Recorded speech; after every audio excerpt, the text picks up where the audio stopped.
Assalamualaikum warahmatullahi wabarakatuh.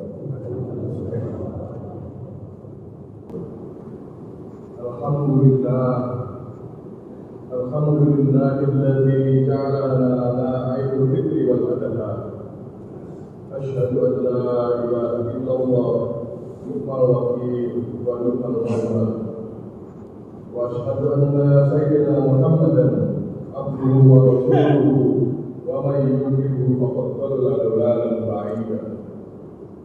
Wa sallallahu ala sayyidina wa habibina al-Mustafa Muhammadin nabiyil huda alladzi la yantiqu 'anil hawa in huwa illa wahyun yuha.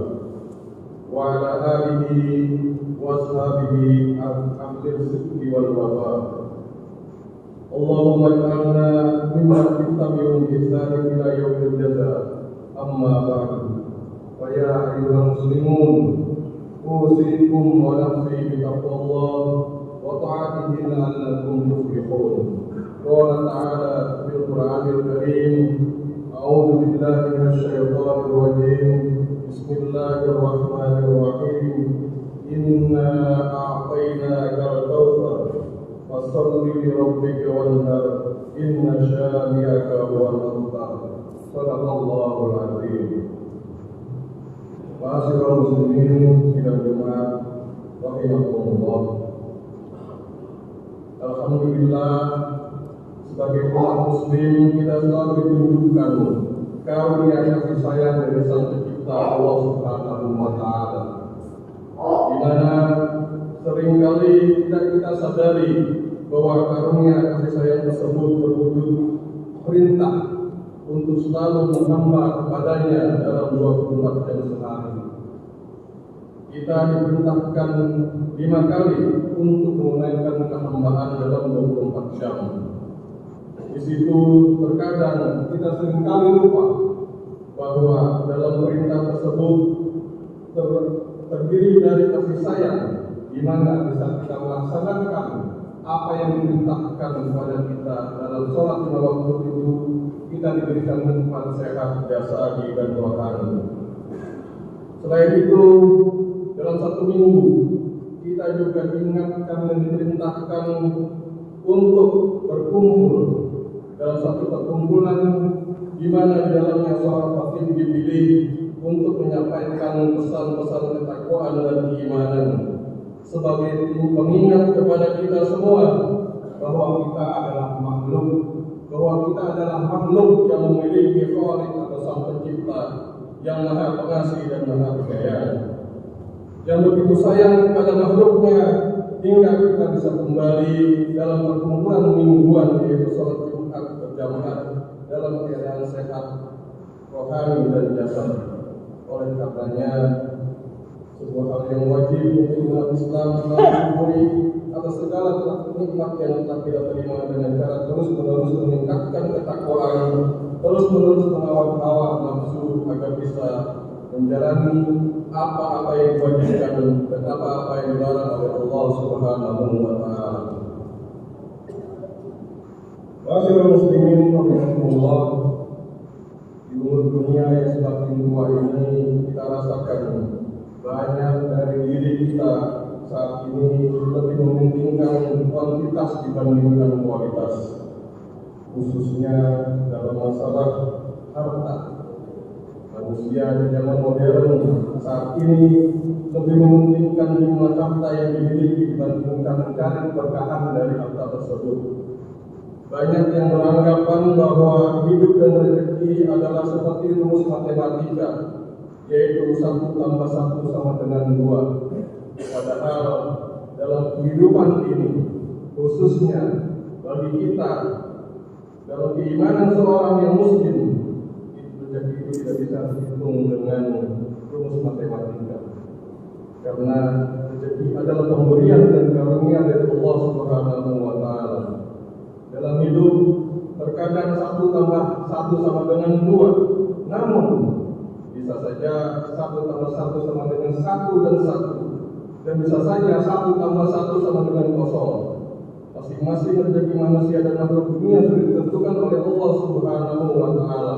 Karenanya rumus-rumus matematika tidak bisa diterapkan dalam kehidupan beragama. Karena kenapa? Allah Subhanahu wa Ta'ala telah menentukan bahwa rezeki antara satu orang dengan orang yang lain tidak akan tertukar. Karena Allah telah membagi rezeki kepada kita semua secara adil dan secara apa yang pantas Allah berikan kepada hamba-Nya. Seperti firman Allah dalam surat Al-Imran ayat 37, Innallaha yarzuqu man yasha'u bighairi hisab. Sesungguhnya Allah memberi rezeki kepada siapa saja yang dikehendakinya tanpa batas. Jamaah Jumat yang dicintai Allah, segala hal yang terkait dengan rezeki yang sudah didapatkan haruslah disyukuri. Dengan syukur, insya Allah kita tidak akan lagi selalu menghitung jumlah harta yang kita miliki. Perlu kita sadari juga bahwa rezeki dan harta itu adalah wasilah untuk kita beribadah dengan istiqomah kepada Allah Subhanahu wa Ta'ala. Wasilah agar mencapai musuh di saat kita lapar. Insya Allah kita tidak akan menggapai musuh. Tapi di saat kita mendapatkan rezekinya, pergunakanlah rezeki itu yang halal tersebut untuk apa? Untuk menggapai ridha Allah dalam menggapai apa-apa yang diperintahkan oleh Allah Subhanahu wa Ta'ala. Dan ingatlah, tugas utama hidup kita di dunia ini adalah beribadah menyembah kepada Allah Subhanahu wa Ta'ala seperti perintahnya di dalam Al-Quran dalam surah Az-Zariyat ayat 56. Wa ma khalaqtul jinna wal insa illa liya'budun. Dan sesungguhnya Aku ciptakan jin dan manusia melainkan supaya mereka beribadah kepadaku. Jamaah Jumat rahimah Allah, di antara wujud bersyukur adalah dengan cara bersedekah, berbagi rezeki kepada orang lain, dan jangan pula kita berpikir bahwa memberi atau mengeluarkan sebagian dari harta kita kepada orang lain itu harta kita akan berkurang. Tidak, insya Allah tidak akan terjadi seperti itu, malah sebaliknya. Saat kita memberi, pada hakikatnya kita menerima. Dengan memberi, apa yang kita miliki pun akan semakin berkah dan semakin mendekatkan kita kepada yang memberi rezeki, yaitu Allah Subhanahu wa Ta'ala. Karena dalam memberi ada syukur atau membahagiakan makhluk lain dengan pemberian kita. Salah satu analogi yang sering disampaikan guru kami adalah bagaimana bisa kita punya anak kita dibahagiakan, diberikan kesenangan oleh orang lain, ataupun dizolimi atau dibuat sedih oleh orang lain. Apakah kita sebagai orang tua bisa anak kita bahagia, dibahagiakan oleh anak bahagia? Atau bisa misalkan anak kita dizolimi, kita akan marah? Itu analogi yang sering guru saya sampaikan sebagai bentuk apa? Di saat kita menzolimi sesama manusia, bagaimana rasanya sang pencipta manusia tersebut? Apabila kita yang tidak bisa menciptakan, anak kita akan marah di saat anak kita dizolimi. Bagaimana dengan Allah Subhanahu wa Ta'ala? Oleh karenanya, marilah sama-sama kita ingat bahwa apa yang kita miliki adalah pemberian, bukan hak. Karena semua yang kita miliki adalah pemberian dari Allah Subhanahu wa Ta'ala. Ma'asyiral muslimin rahimakumullah, dalam bulan Dzulhijjah saat ini, wujud syukur dan pendekatan diri kita kepada Allah bisa melalui berbagai rezeki dalam wujud mengorbankan atau menjalankan ibadah kurban, membeli seekor domba atau bersama-sama membeli satu ekor sapi untuk diberikan kepada masyarakat. Daging-daging dari sapi dan kambing kita tersebut yang Bapak jelaskan akan dibagi secara merata kepada masyarakat di lingkungan agar semua bisa merasakan kebahagiaan bersama. Kurban bisa menjadi solusi, bisa meringankan kebutuhan hidup hidup. Dengan beberapa hal ini kita bisa mengetahui bahwa berkorban memiliki dua dimensi hikmah. Yang pertama, dimensi vertikal dalam bentuk pendekatan diri kita kepada Allah Subhanahu wa Ta'ala untuk mendapatkan keridhaan-Nya. Ini juga bisa diketahui dari kata kurban itu sendiri berdasarkan etimologi yang berasal dari bahasa Arab, yaitu kauba yaklu kurban wa kurbanan wa kirban, yang artinya dekat atau mendekatkan.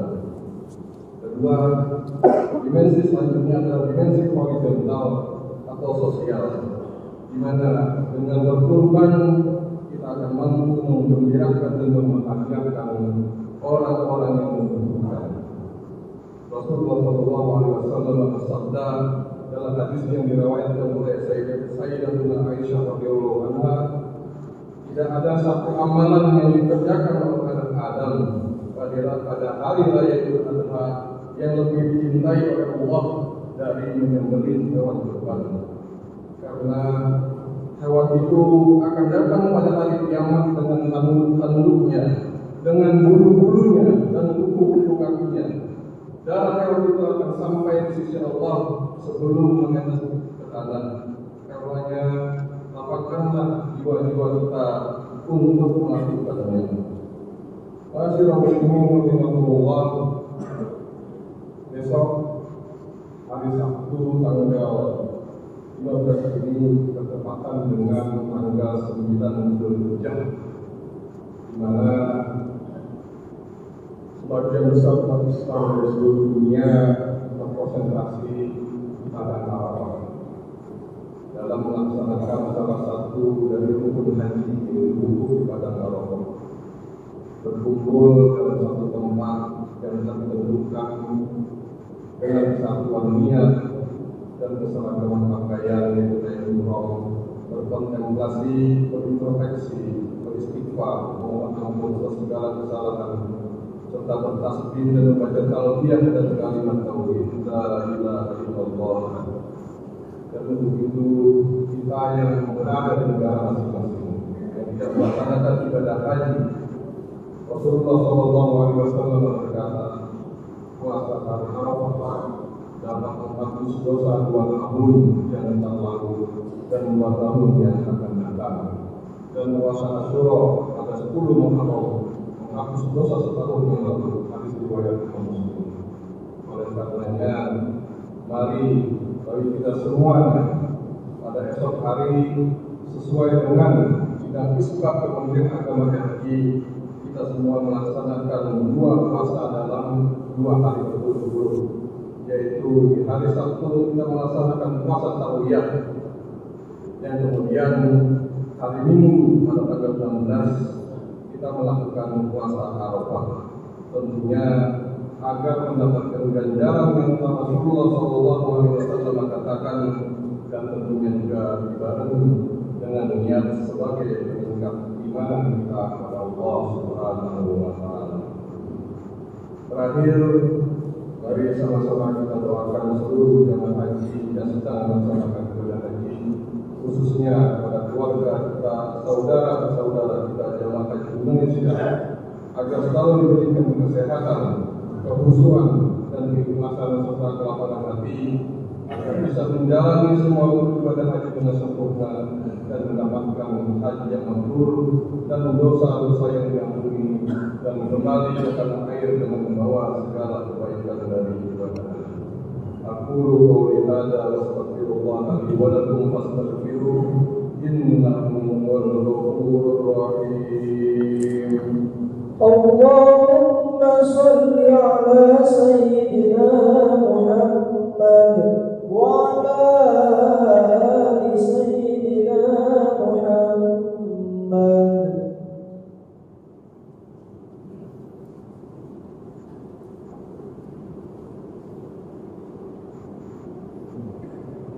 Alhamdulillah, alhamdulillah,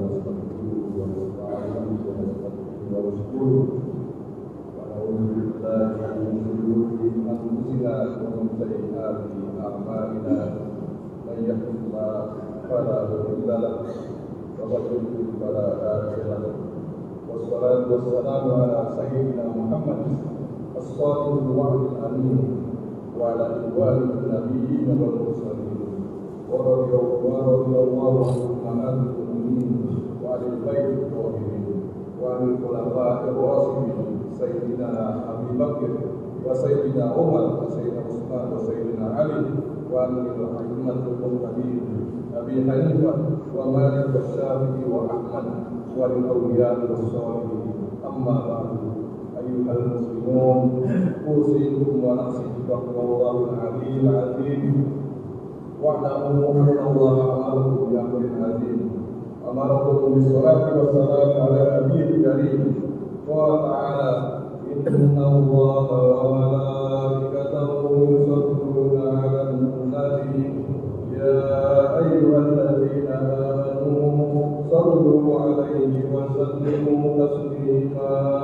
Allahumma salli 'ala sayyidina Muhammad wa 'ala ali sayyidina Muhammad kama shallaita 'ala sayyidina Ibrahim wa 'ala ali sayyidina Ibrahim wa barik 'ala sayyidina Muhammad wa 'ala ali sayyidina Muhammad kama barakta 'ala sayyidina Ibrahim wa 'ala ali sayyidina Ibrahim fil 'alamin innaka Hamidum Majid. Allahumma ighfir lil muslimina wal muslimat wal mu'minina wal mu'minat al ahya'i minhum wal amwat. Allahumma adfa' 'anna al bala' wal ghala' wal waba' wal fahsya'i wal munkari والسيوف المختلفة والشدائد والمحن ما ظهر منها وما بطن من بلدنا هذا إندونيسيا خاصة من بلدان المسلمين عامة إنك على كل شيء قدير. اللهم اجعل حجهم حجا مبرورا وسعيهم سعيا مشكورا وذنبهم ذنبا مسطورا برحمتك يا أرحم الراحمين. ربنا آتنا في الدنيا حسنة وفي الآخرة حسنة وقنا عذاب النار. عباد الله، إن الله يأمر بالعدل والإحسان وإيتاء ذي القربى وينهى عن الفحشاء والمنكر والبغي يعظكم لعلكم تذكرون.